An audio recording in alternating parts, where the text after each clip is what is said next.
مجسم صلی اللہ علیہ وسلم کا فرمان علی نشان ہے. حضرت ابو ہریرہ رضی اللہ تعالیٰ عنہ روایت کرتے ہیں, فرمایا کہ یجیء صاحب القرآن یوم القیامہ فیقول القرآن, فرمایا کہ جب صاحب قرآن یعنی قرآن کا حافظ, قرآن کو جاننے والا, اس پہ عمل کرنے والا جب قیامت والے دن آئے گا نا, فیقول القرآن, اب قرآن کہے گا, قرآن کیا کہے گا, یا ربی حلہ, اے باری تعالیٰ اس کو عزت دے, اے باری تعالیٰ اس کو مقام دے, اس کو مرتبہ دے.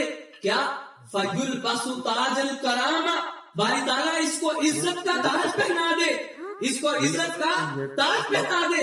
اور پھر ثم یقول, پھر قرآن کہے گا یا ربی زدہ, اے باری تعالیٰ عزت کا تاج پہنانے کے ساتھ ساتھ اور زیادہ اس کو عزت دے, اور زیادہ اس کو فضیلت دے.